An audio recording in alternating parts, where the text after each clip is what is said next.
Hey guys, it's Quickly again with another ROM review, and this time I've got the Hydrogen OS version 1.4 for the OnePlus 3, so stay tuned for that.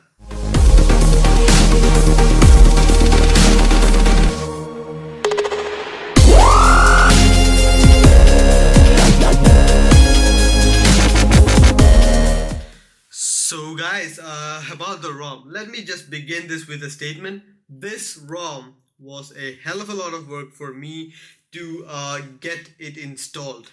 Your mileage may vary, but this was really tough for me. The problem I faced with this ROM is that it wouldn't just freaking install. I had to flash the ROM first, then I flashed the debootloader. By the way, it comes with the debootloader. GApps, SuperSU, etc. Didn't work the first time. It got stuck at the recovery. Retried, no luck. Reflashed the debootloader script, which was in version 2 at the developers forum, so had that working. I flashed that, stuck, and it was again stuck during the GApps flashing. Had to change my recovery to the official one because, yeah, admittedly I wasn't using the official recovery. Changed the recovery, flashed all three in succession. It was able to boot up, but the SuperSU and GApps was not able to detect anything, so that didn't happen. All the bloatware was still there. Lost my recovery there because this one, the ROM does come with a recovery which is the stock recovery where you can only access ADB and stuff. Had to flash my recovery again, flash the ROM, flash the debootloader script, flash GApps, and flash SuperSU again, which is the other one from Chainfire's website. Had to do that. Then still SuperSU and GApps did not flash well. I gave up, and after a day I tried it all again. This time only GApps didn't work, and I said fuck it. I'm okay with not having GApps even after all this trouble. So here we are now with this ROM. So I had the experience of using this ROM. Now, was this ROM worth so much trouble? I don't know. I'll let you guys be the judge of it, but I'll be showing you guys what all is available in this ROM though. So yeah, now on to the ROM. Now first of all, let's get this is a officially supported by OnePlus company, and the 3 is shipped to China with this ROM, so that makes it basically a stock ROM. So all the stock features are available in here, like dash charging is available, the alert slider does work, and it does have all the features and goodies like lock screen gesture control, and all that is working in this ROM. Now let's get on with the settings. Now first of all, in the settings menu in the about phone page, you can see that this is the OnePlus 3, and the Hydrogen OS is version 1.4.0. this is Android 6.1. Now tapping on this or the Android one, you won't be getting the Google Easter egg, but you can actually unlock the developers options from here, so that is nice to see. Now on to the other settings. This is a fully revamped UI, so that means you will be seeing a lot of stuff. A lot of options are in different places in a misplaced manner, but they are still here if you look hard enough for that. So I'll be giving you guys some tips about that. So in the phone and connectivity options like wireless and stuff, you do have the dual SIM settings. You can actually activate or deactivate all the settings and stuff like that. The SIM toolkit is available from here for each of the SIM cards, so that is still there. Data usage options are available inside of this setting, so you might have to check for it. Mobile data can be enabled or disabled from here, so yeah. Other connectivity modes, you do have airplane mode. Of portable hotspot is still available, so that's not borked. NFC can be enabled from here. Now enabling the NFC gives you a small picture representation here when you enable it for the first time where the NFC chip is. That I felt was a nice touch because in the Oxygen OS I was not able to. I thought the NFC was at in this area because normally on a phone it is normally behind the logo. That's at least what I thought was from my Sony's experience, but the NFC chip is actually here, and this gave me a bit of an introspection there, so yeah, that is nice to have. It still has emergency broadcast, which I feel is just a load of turd, which is not useful for anything else other than advertisement and fake messages, so yeah, it's still there. Moving on to the display and sound options, you do have a 3-key and Zen mode option, which is basically silent mode, which is Zen mode, and the 3-key, which is the alert slider option. So you do have the alert slider, and this does work, and it gives you a nice little animated notification there, which is pretty nice to see. In the silent mode, you do have vibrate when muted, whatever you need to have. You can also disable the vibration mode, which is whichever is your preference. Do not disturb mode is available, where you can allow certain people in your contact list or do whatever you want to with the do not disturb mode. And also this has a feature where same person calls you the third time whenever you are in do not disturb mode, that will not be muted, so assumably that is an emergency. So yeah, in the ring pattern you can also enable vibration for call, but something which I can already think about in this is that pesky controlling girlfriend or boyfriend, whoever, I don't judge, is going to get through with this, so you may have to disable this sometimes, just a saying. So yeah, in the sound options, it's nothing out of the ordinary, everything works. It does have the system sound. Earphone audio settings is also available here, where you have a slew of earphone types, which is nice to see. You can also switch the audio from here to there, whatever you fancy, so pretty nice to have. In the display option, you do have adaptive brightness, which I have disabled for this video right now. It does work, and as I had a problem with the Oxygen OS, the same problem is available here also. Like the display brightness bumps from 4 to 11, and it is not gradual, and it's quite jarring. So yeah, that is there. Ambient display is available here. It does have a read mode, which actually reduces the blue light. So you can also control the amount of warmness for the device. So yeah, color temperature control is available here with a picture rather than you guessing with the whites. So you do have a picture there. You can have it as a more colder display or a more warmer display, and you can reset it. Reset button is important, guys. And any developer who is going to make a custom ROM or a stock-based ROM, make a reset button. It was not available in the OnePlus's own Oxygen OS. So yeah, just for you guys to know, it does have a dark mode, which is pretty standard, but this is not the same dark mode which is available in Oxygen OS, which is all black. This is rather than a mixed material style design, so I won't be using that a lot. Now it does have enabler for button backlight. You can enable that, so I have just enabled that, and also cast screen and all that is available. Notification light can be enabled or disabled, but this lacks the notification light controller. I mean, you cannot control the color of the notification lights. Now the security options in here, which I found was a bit lean. I will be unlocking that. One thing which I really like is that this does have quick unlock, which was not available in Oxygen OS. Whenever you type in, there's only one type of pin code you can enter, which is four letter numbers. So that is kind of limiting in a way. Also, there's only a few options available. You can only enter 4 letters, which I'll be entering right now. I've entered that, and there's only pin code and pattern unlock, no password unlock, no face unlock. That's probably because I don't have GApps installed, but password unlock should have been a thing. I'm not sure why that is. So yeah, you can also only have swipe or no unlock key at all. I've also entered a fingerprint reader, which is almost same as how you would expect in a stock ROM, so nothing special there. Now in the notification management, this is where stuff gets interesting. Any app has 3 stages. One is block mode, then there is normal mode, then there is the priority mode. Let me go through all of them. Now in the block mode, it is pretty self-explanatory. It blocks status bar, lock screen, and notification sound from appearing in the app when appearing in the ROM whenever the app is blocked. So with this one, nothing appears. So yeah, in the normal mode, it is also pretty self-explanatory. But what I found interesting is that the status bar gets a notification. The lock screen does not get a notification, which can be a good thing, but depending on your use case scenarios, normal mode is what all the apps are set to normally. So if you don't get a notification in the lock screen, that doesn't mean that you don't have a notification. And coupled with a strange problem which many OnePlus users are having right now, I personally didn't have it in Oxygen OS, but I am having it in this ROM, is that the notification sound don't always ring. There are a lot of times where I didn't get any notification sound, but I did receive the notification on my phone. I know this because my phone was connected via AirDroid to my laptop, and my laptop does have an AirDroid notification mirror, and it was making a sound, but my phone did not make any sound. So with that issue still there, this can be a problem for most people because they will be missing out the notification even though they will be receiving the notification.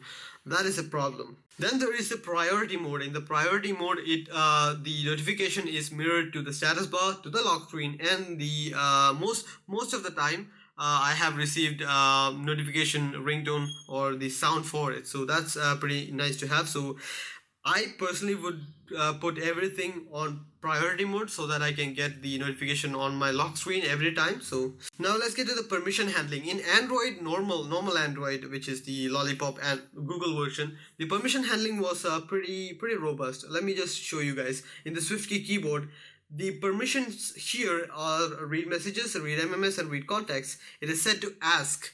Now in the stock Android, there is no ask. It always asks for it, but you can have it permission or deny it. That was a slider. You can actually click once and have it enable or disable. But here you have an extra click for this menu to appear. So I think that is a step in the backward direction, but it's still there. So just your preferences may vary, so just for you that. Also, it does have an auto stat manager which can actually get the applications running whenever your phone boots up. So you can actually have I personally would like to have this to enable because notification is fucked up in Oxygen OS and well basically every OnePlus custom or stock ROM. So you can have all of these running in the when the phone powers up in the startup. So that is something which is available from the get-go. So that is really nice. Because I was not able to get the GApps package installed or flashed onto this drive, I had to install all my applications through APK files. So I had to enable the unknown sources file here. So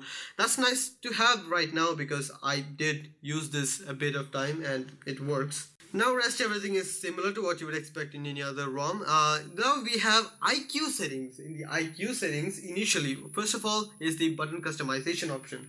Initially when you start up the ROM, the recent and the back button are in the Samsung way of things. It will be in this mode basically.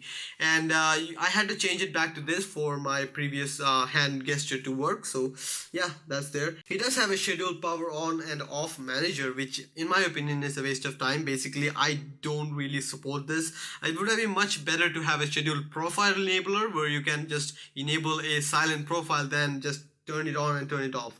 I don't see a reason for this, so I don't see a benefit on this, but still there it is there for those who needs it. It's there. Now it does have all the gesture unlocks and gesture stuff which is available in the stock version of Android. So I just enable the flashlight, I will be enabling the camera, and all that is available here. So that is really nice to see.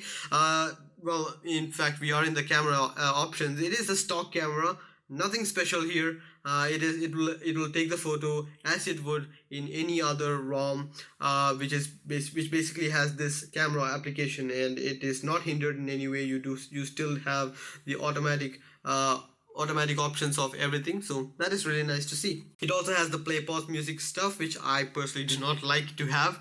Also it does have a flip to mute option, which is really nice to see. I personally like that because whenever you are sleeping, when there is a phone call, you can just flip the phone over and it silences itself. That's really nice. It does have 3-finger screenshot taker, which is nice to see. Also, something which I really appreciate is this one, which is pocket mode. Now, in my recent video detailing the problems with the OnePlus devices, OnePlus 3 mainly, I did talk about the overheating and battery drain issue because of the fingerprint scanner being used when it's in your pocket.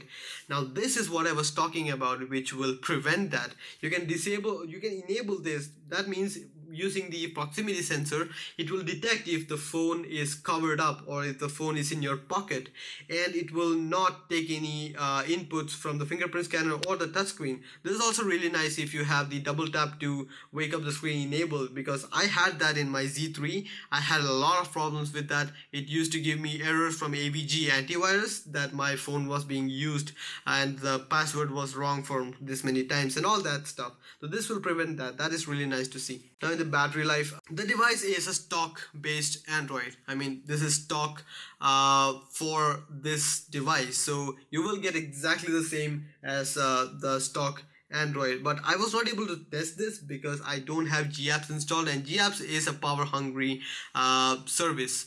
I was not able to get GApps working. but from what I can understand, it should work as normally. That if you have used Oxygen OS and you get 1 day worth of battery life with that, you should also get a 1 day worth of battery life with this one. I believe that. It also has the battery optimization features, which is basically dose settings for Android 6.0. I personally am going to not optimize these applications because I do really need these applications to give me push notification. I did have problems with this not giving me pushes, so yeah, it still doesn't give me pushes sometimes, so I do actually enable that sometimes. Now there's also something called the other settings where you can enable the OTG data exchange. By this one you can actually enable or use a mouse or a keyboard with your USB connection, so that is something pretty nice to see. And also it does have storage and USB stuff, which is normal stuff. It also, this accessibility setting is also buried inside of this one, so just for your information, it is there. In the developers options, you guessed it, it is developer option. You do have Android debugging enabled, power on password. You can actually enable or disable it from here, so that is pretty cool.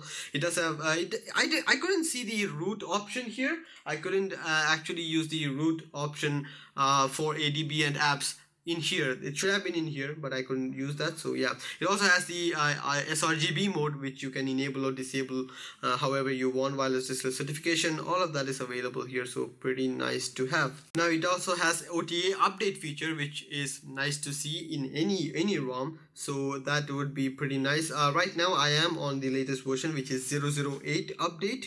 Now let's get to the launcher, and the launcher here is really cool. It contains something called the window, which has a ton of information. Tapping this window allows you to go through the agenda, that's calendar, the tickets which you might have, and take on the notes.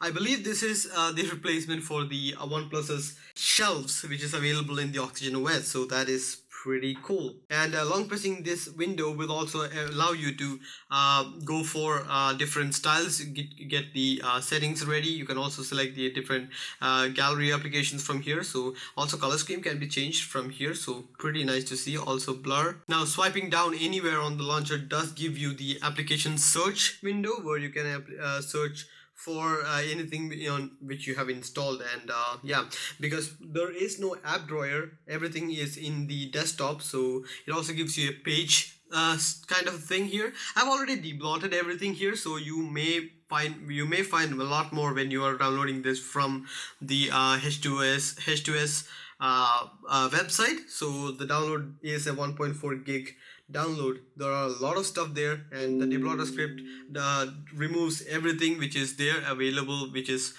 Chinese or it doesn't have anything. Now it also has something called the manage center, which is basically whatever is available in any other Chinese ROM, which is used for cleaning, which is used as a antivirus, which is used as a call blocker, SMS blocker, and all that. So it is available here. You can actually clean out everything. So pretty cool to see all of that in here. So yeah, extra installation packages can be disabled. I mean, these are my backup files, so you can enable or disable that also, so pretty nice to see. It also has a call and message blocker with the message settings. You can enable, you can smart cloud block and all that. You need to update that via Wi-Fi. So yeah, permission is also available. You also has a permission manager, which gives you notifications and all that. It also has a default application settings, which you can where you can assign each application for default stuff. Like gallery, you can assign quick pick for gallery and as a replacement, so you can actually use quick pick for all the gallery applications, which is also available in other Android versions, but this is more useful and more accessible for newcomers, so pretty nice to see. Also, this has a power ranking and power smart dose options, where you can actually save power using the dose option, which is baked in. You can also enable or disable each application. So you can disable Gmail, where because you might want to have all the notification from here. So as the description says, after screen is out for 6 minutes, the phone will enter dose mode, app will be suspended, and all the notification will be ignored. So you do need to disable applications which are absolutely important. For me, they are Gmail, WhatsApp, and well, whatever you are important, but whatever is important for you, or you can just discard all the settings there and be hunky-dory about that. So yeah, so these are it in the application settings. Something which I really am quite sore about is that I couldn't run the Antutu benchmark score on this because it kept asking me for permission, and I can't give permission. In the permission window there is only two options, which is camera and WLAN switch.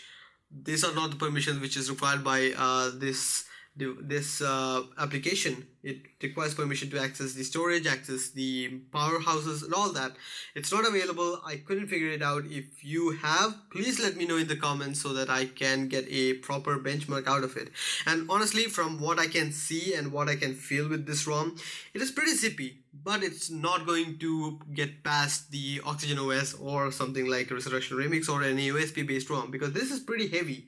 It is a pretty heavy ROM. It has all the stylings and all that available. You can almost see all of that. So that pretty much makes it up about the ROM. Now I'm going to talk about a few of the other stuff like the weather option. I mean, these are all custom applications and custom ROMs, so you are going to find all of them are themed, and a lot of themes are available in this one, so you can see all that. This is a beautiful ROM, by the way. I couldn't actually get through with that. Gallery does have a lot of stuff here, so pretty nice to see all of this. It does come with a few applications which was not removed by the debloater, so you do have all of this. There's a calculator app, recorder, contacts app, which is normal. It does have a note making app, which I have used, and this is also available. File manager is included. That is amazing. I really like to see that with more ROMs. File manager needs to be included with every ROM, because GApps was not working. I cannot actually use any of the GApps applications because it will ask for Google Play services, and I can't because it doesn't have Play Store. Something else which I really like is that long pressing the options, the recent menu gives you the app menu option, which is missing from Oxygen OS but is available in here. So that is something which I really appreciate. Pretty nice to see. Let me show you guys the boot animation, which is pretty rad. And this animation is also pretty amazing. I mean, you can just pull it down to shut off. There's no reboot option, but hey, it's cool though. So here is the the Hydrogen OS boot animation, which is pretty amazing. I mean, this is kind of a different theme than Oxygen OS, but still pretty cool. So guys, I guess that much is it about the ROM. As a conclusion, I would like to say that it is a good ROM for a daily driver, but for me personally, I am pretty dependent on GApps and Google Play services, and I couldn't get GApps to work on this, so I cannot recommend this, at least for myself, because I cannot use this because of GApps. If there was a way to get GApps working, I might consider this as a daily driver, because it gave me a good battery life. I mean, normal good battery life. It is a beautiful ROM. It is stunning, and well, that does make a good ROM. It is fast enough. It's not going to be as zippy as it was in Oxygen OS or any other USB based ROM, but I appreciate that. I accept that, and I like it. So yeah, I guess that much is it about the ROM. Hope you guys like the video. Please share, subscribe, and like the video if you found it useful. See you guys next time. Bye.